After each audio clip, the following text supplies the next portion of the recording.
কথা দিচ্ছেন কিন্তু আমাদের কথা তারা রাখছেন না।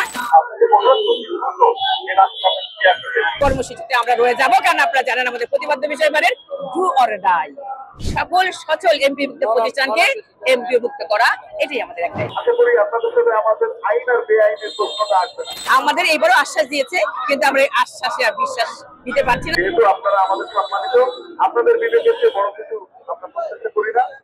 দ্রুত সময়ে আপনারা আপনাদের অবস্থানে গিয়ে আন্দোলনের বিষয়ে আমরা কখনো কোনোদিন বাধা প্রদান করবো না আপনাদের। যেহেতু জনগণের বিষয়, আমাদের শিক্ষক নেতৃবৃন্দের কাছে এবং যারা এখানে আরো শিক্ষক রয়েছেন, আশা করি আমি কি বলতে চেয়েছি আপনারা বুঝতে পেরেছেন। আশা করি আপনাদের সাথে আমাদের আইন আর বেআইনের প্রশ্নটা আসবে না।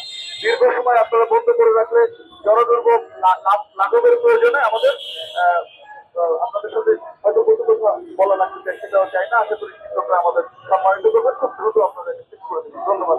কারণ আমরা কিন্তু বার্তা দিয়েছিলাম আমাদের সমাজের সবচেয়ে বড় সম্পন্ন ব্যক্তি আপনারা যে যাই আমার 40 ফিট অতিবাহিত হয়ে গেল। সংবিধানে বলা হচ্ছে প্রত্যেকে কিন্তু ফ্রি মুভমেন্টের অধিকার, সাংবাদিক অধিকার কিন্তু নাগরিকের, এটা কিন্তু প্রায় 40 ফিট ধরে বন্ধ হয়ে আছে। এখন তারা যখন দেখে একজন শিক্ষক সমাজ সাংবিধানিক অধিকার লঙ্ঘন করে এভাবে আছে, এটা কিন্তু খুব খারাপ দেখায়। এটা কিন্তু আইনেও পারমিট করে না, সংবিধানেও পারমিট করে না। আমি অনুরোধ করবো, বুলবুল যেটা বললো যে আপনার প্লিজ চাই যাতে একটু রকম আমাদের কোনো কনফারেন্সে চাই, আমরা চাই না। তো আপনারা দেখতে পাচ্ছেন আমরা এর আগে ছিলাম 17 দিন, পরে 3 দিন, ওই 20 দিন, আর আজকের 25 দিন, মোট 45 দিন আমরা আন্দোলনে আছি। আমাদের যৌক্তিক দাবি, যৌক্তিক পাওনা, আমাদের ন্যায্য অধিকার, ন্যায্য পাওনা এমপিভুক্তকরণের জন্য। কিন্তু আপনারা জানেন যে সরকার পক্ষে যারা রয়েছেন, যারা নীতি নির্ধারক, তারা বারবার কথা দিচ্ছেন কিন্তু আমাদের কথা তারা রাখছেন না। সেই কারণেই আমাদের এইবারও আশ্বাস দিয়েছে, কিন্তু আমরা আশ্বাসে আর বিশ্বাস দিতে পারছি না। বিধায় আমাদের লিখিত কিছু দিলে আমরা এই আন্দোলন ছেড়ে ফিরে যাবো, বাড়িতে চলে যাব আমরা আমাদের প্রতিষ্ঠানে। তো সেই দিক থেকে আমরা আমাদের আন্দোলনে আছি। এবং এখন আপনি দেখতে পাচ্ছেন যে পুলিশ ব্যারিকেড দিয়ে রেখেছে, এবং পুলিশের যে ঊর্ধ্বতন রয়েছেন উনি আমাদেরকে ছাড়তে বলেছেন জায়গা, যে অনেকক্ষণ যাবত রাস্তা বন্ধ হয়ে আছে। তো ভালো কথা বলেছেন যে আমার শিক্ষক আপনাদেরকে আমরা অসম্মানিত করতে চাই না, সম্মানের জায়গা থেকে আপনাদেরকে ছেড়ে দিতে বলছি।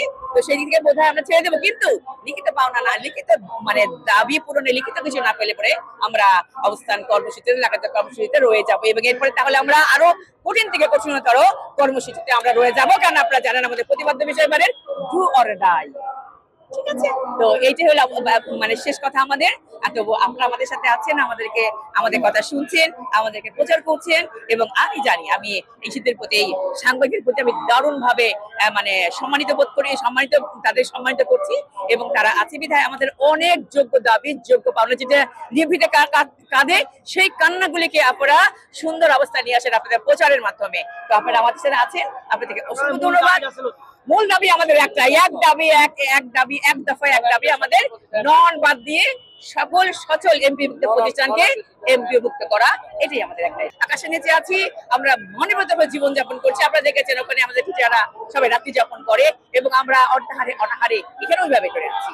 তো যাই হোক, আপনারা প্রচার করেন, প্রচারে আমাদের এই দাবি পূর্ণ হোক, চুক্তিটা পূর্ণ হোক। শিক্ষক উপদেষ্টা জেলার মানুষ আমি আপনাদের মাধ্যমে তাকে বলবো, স্যার, শিক্ষক উপদেষ্টা স্যার, আপনি আমাদের ফরিদপুরের গর্ব, আপনি এই চেয়ারে বসে আছেন, আপনার মাধ্যমে আমাদের নন শব্দ বাদ দিয়ে আমরা পেয়ে যাই এমপিভুক্তিকরণ। আপনার দীর্ঘায়ু, সুস্থ জীবন আমরা কামনা করি।